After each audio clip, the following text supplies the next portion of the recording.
दोस्तों कर्नाटका के मैसूर के अंदर से एक बंदे के साथ में बहुत ही तगड़ा स्कैम हो चुका है। और कौन सा स्कैम? वही डिजिटल अरेस्ट वाला स्कैम। लेकिन आप कहोगे यार इसके बारे में तो काफ़ी कुछ जान लिया है हमने, हमें इसके बारे में सब कुछ पता है। लेकिन यहाँ पर कुछ अलग हुआ है उस बंदे के साथ में। दरअसल इस बंदे के साथ में 4 लाख का स्कैम हुआ है, लेकिन वो 4 लाख रुपए उसके अकाउंट से नहीं लिए गए, ना ही उसको रिश्वत के लिए कहा गया। क्योंकि क्या होता है डिजिटल अरेस्ट के अंदर ये जो स्कैमर होते हैं फेक पुलिस वाले बन के डराने लग जाते हैं कि तुम्हारा सिम किसी इलीगल एक्टिविटी के अंदर शामिल था जिसकी वजह से तुम्हें अरेस्ट किया जाता है, तुम ड्रग्स में शामिल हो, तुम किडनैपिंग में शामिल हो, तुम इसमें शामिल हो। मतलब अलग अलग केस में उसको डरा दिया जाता है कि इस तरीके से तुम शामिल हो, जिसके बाद में वो डर के उस केस से निकलने के लिए कुछ रिश्वत दे देता है नकली पुलिस वालों को जो कि स्कैमर ही होते हैं। लेकिन यहाँ पर उसके पास तो पैसा था ही नहीं देने के लिए।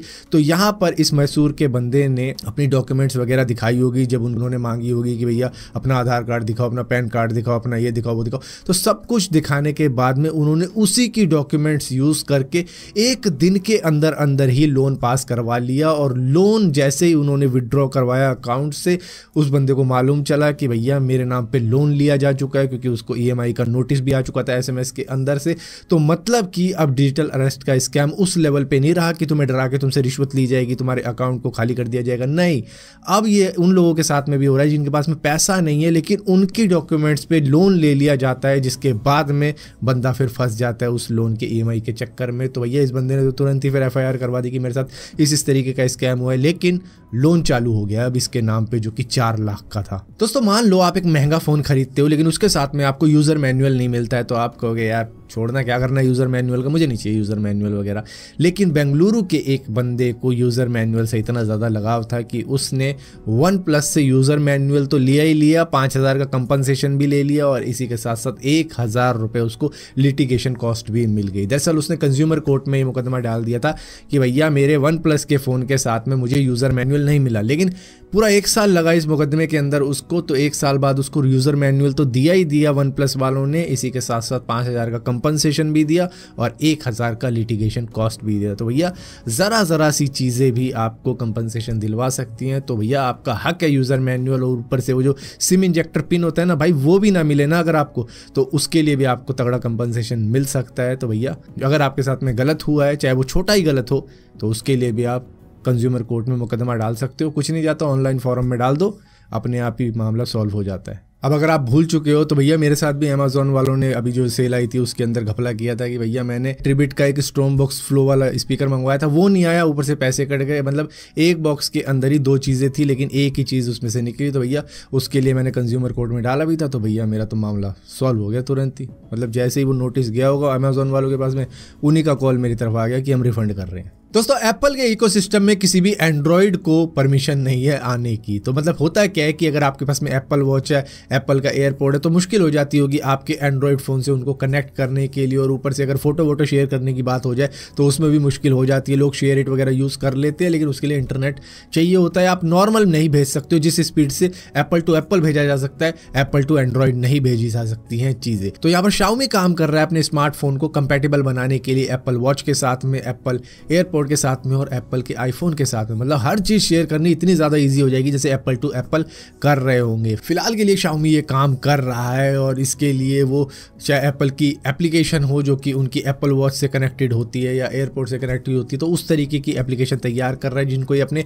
हाइपर OS 2 के अंदर डालेगा, जिससे एप्पल के स्मार्टफोन वगैरह या फिर उनके प्रोडक्ट वगैरह वो कनेक्ट कर लोगे आप अपने शाओमी के डिवाइस से। लेकिन सबसे बड़ी सोचने वाली बात यह है कि भाई शाओमी फ़ोन यूज़ करने वाला बंदा एप्पल की वॉच क्यों लेगा, एप्पल के एयरपोर्ट क्यों लेगा? अगर वो ले सकता है वो चीज़ें तो फिर वो आईफोन क्यों नहीं लेगा? तो मतलब यहाँ थोड़ी सी कंफ्यूजन है, लेकिन हाँ वो कर रहा है तो कर रहा है भाई, करने दो। दोस्तों दिल्ली का इंदिरा गांधी एयरपोर्ट जो कि इंटरनेशनल एयरपोर्ट है, जहाँ पर अक्सर आपने लोगों को देखा होगा कि वो ज़मीन पे सो रहे होते हैं, जबकि इंटरनेशनल एयरपोर्ट है।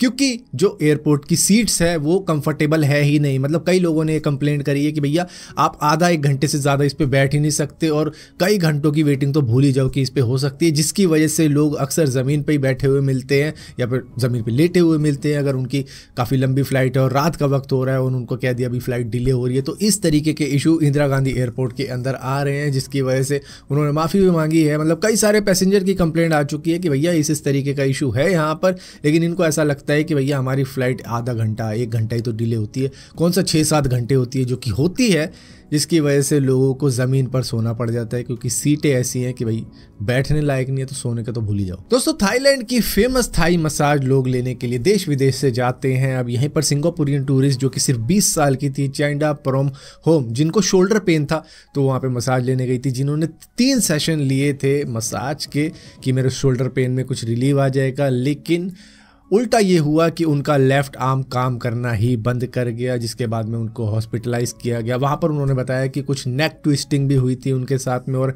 हैवी हैंड मसाज भी की गई थी, जिसकी वजह से उनको थोड़ा सा पैरालिटिक स्टेट में जाती हुई उनकी बॉडी लगी, जिसकी वजह से उनका लेफ्ट आर्म काम करना बंद कर गया। लेकिन उनके इलाज के दौरान ही उनकी डेथ हो गई। वो सिर्फ 20 साल की थी। और इसी तरीके से एक थाई सिंगर भी था जो कि 52 साल का था, ली मूक टुक।